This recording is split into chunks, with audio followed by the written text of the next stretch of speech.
Belém, Palestina, local de nascimento do homem que dividiu nosso calendário em dois. Porém, nem só de felicidade foi marcada essa data histórica.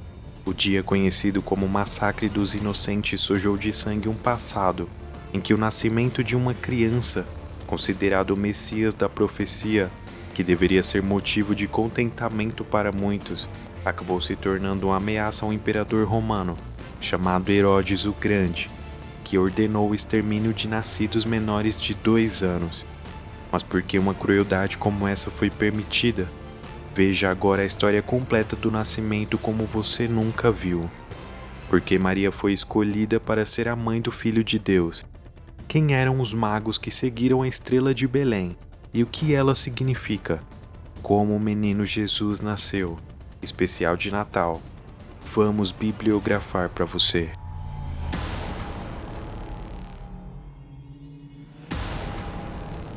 Maria era uma jovem comum de vida simples, que morava em um pequeno povoado da cidade de Nazaré, região norte da Galiléia. Apesar da pouca idade, já era noiva e tinha sua vida encaminhada para um casamento arranjado com um homem chamado José, que era descendente da tribo de Judá, mas que não tinha qualquer tipo de destaque ou notoriedade. José também era um homem humilde e trabalhava com carpintaria. Certo dia, Maria recebe a visita do anjo mensageiro chamado Gabriel, que estava ali a pedido do próprio Deus, para dizer o quão abençoada Maria era aos olhos dele, e que por causa disso, Deus havia escolhido para dar à luz o Salvador, o Rei dos Reis, aquele do qual os judeus esperavam há séculos, o Messias prometido. A princípio, aquela notícia deixa Maria confusa, já que ela ainda era virgem, mas Gabriel a explica que a criança seria gerada pelo Espírito Santo e não seria por meios naturais. Como prova que era verdade, o anjo informa Maria que sua prima Isabel, que era estéril e idosa, também iria ter um filho em breve. Isso fez ela crer na mensagem e concordou em se tornar a mãe do Filho de Deus. E como o anjo havia predito, ela ficou grávida ainda virgem, cumprindo assim uma profecia do Antigo Testamento descrita em Isaías. Por isso o Senhor mesmo dará a vocês um sinal. A virgem ficará grávida, dará à luz um filho e o chamará Emanuel. Após a visita de Gabriel, Maria vai à casa de sua prima Isabel, que já estava com 6 meses de gestação, comprovando a profecia do anjo.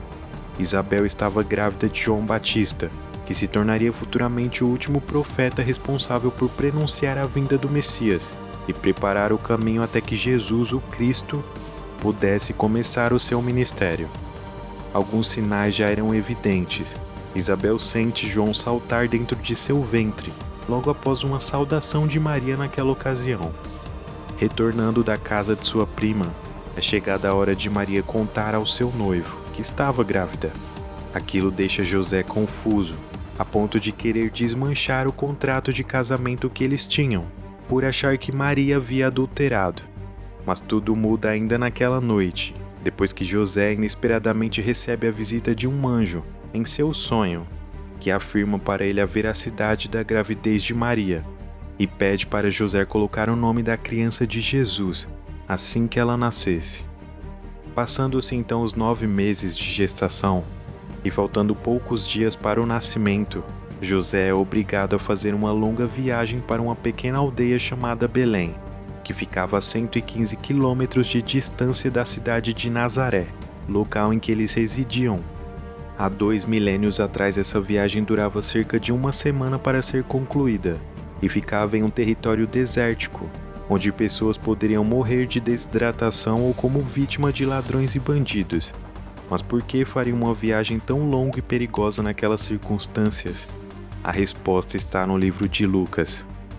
Segundo esse evangelho, o imperador da época, Augusto César, havia decretado o cumprimento obrigatório de um censo romano, com o objetivo de padronizar todas as pessoas em seu local de nascimento. E como José era descendente da tribo de Judá e tinha seus bens registrados em Belém, ele foi obrigado a fazer essa viagem de retorno à sua terra natal, para cumprimento da lei, apesar de Maria estar grávida. O censo romano é algo que hoje em dia nós temos muitas informações ao seu respeito. já que o propósito fundamental que eles tinham se resumia em arrecadação de impostos, e os romanos eram muito bons em guardar documentos quando o assunto era cobrar impostos. Porém, nenhuma pesquisa atual conseguiu confirmar a informação de um censo naquela época, em que as pessoas fossem obrigadas a se registrarem em casa, muito menos no local de nascimento do pai.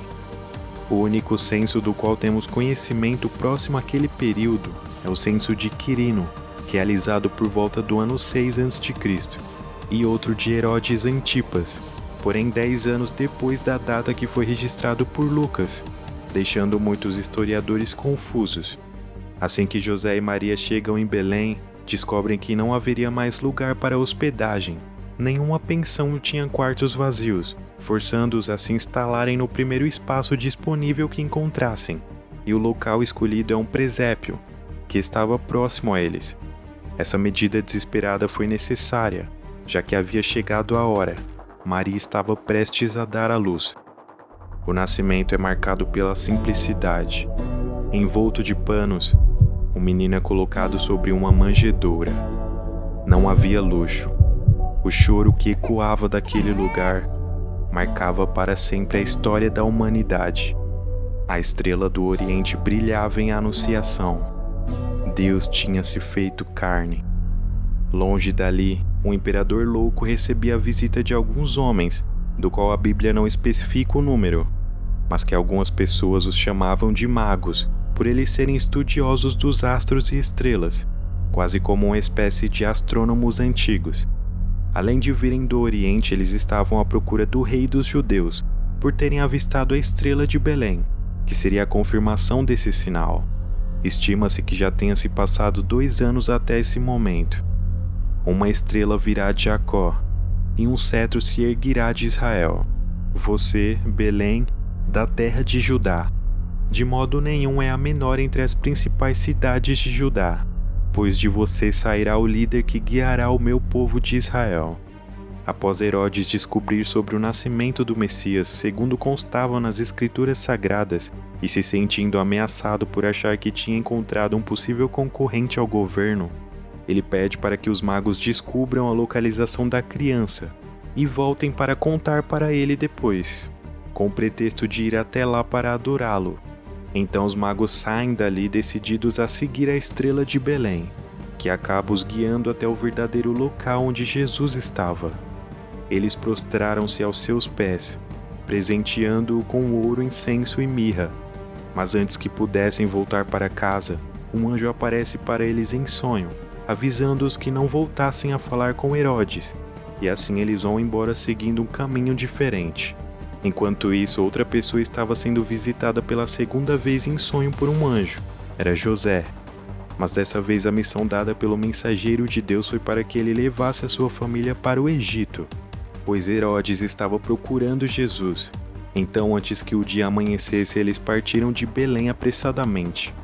Sentindo-se ludibriado pelos magos do Oriente e extremamente furioso com toda aquela situação, Herodes toma uma decisão violenta, mandando seus soldados irem a Belém e matarem todas as crianças menores de 2 anos, em uma noite que ficou conhecida como Massacre dos Inocentes. Ouviu-se um som em Ramá, o som de um choro amargo. Era Raquel, chorando pelos seus filhos. Ela não quis ser consolada, pois todos estavam mortos. Apesar do relato escrito por Mateus ser consistente com a personalidade de Herodes, não há evidência alguma na história que comprove um massacre ter ocorrido no seu reinado. Biógrafos modernos que estudam a vida desse imperador negam a possibilidade do acontecimento ter sido real. Já uma boa parte da tradição antiga afirma que esse evento culminou na perda de quase 10.000 vítimas. Já teólogos conservadores estimam que o número não passou de algumas dezenas, mas são apenas especulações. Depois que Herodes morreu, José é avisado novamente em sonho por um anjo que pede para eles retornarem a Israel. Porém, com medo que Aquinau, filho de Herodes, continuasse a caçada implacável ao menino, ele decide não ir para Belém, e sim para a cidade onde tornou conhecido o sobrenome de Jesus, Nazaré. Entre as informações que hoje temos certeza que são incorretas, está primeiramente a data de nascimento de Jesus, que não teria sido no ano 1 do nosso calendário, e sim no ano 4 ou 6 antes de Cristo, pois Herodes o Grande morreu no ano 4 antes de Cristo, e Jesus nasceu enquanto ele ainda estava vivo. Quem criou nosso calendário datou incorretamente o ano 1.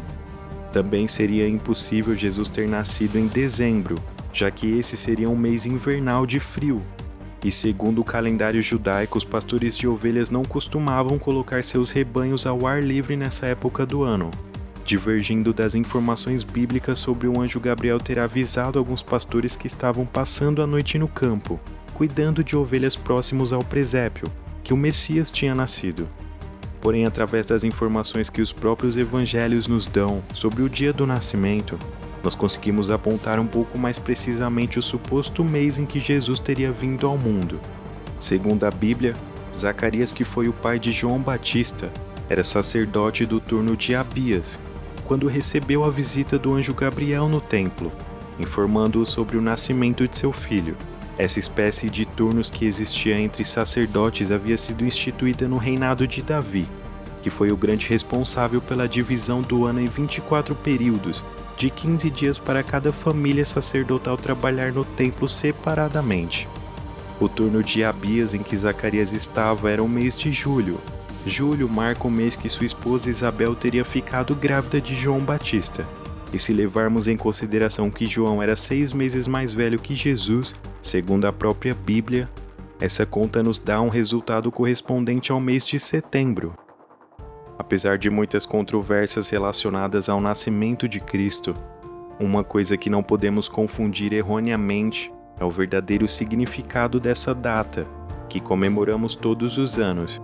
O Natal não pode ser apenas um feriado marcado pelo consumismo desenfreado, pois Jesus é o verdadeiro Natal. E é com esse clima natalino que o Bibliografando vai ficando por aqui.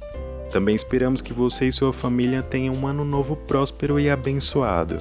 É sempre um prazer poder te servir com nossos conteúdos exclusivos semanalmente. Obrigado pela paciência até aqui.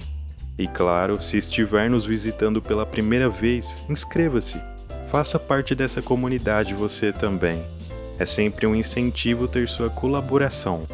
Boas festas! Tchau!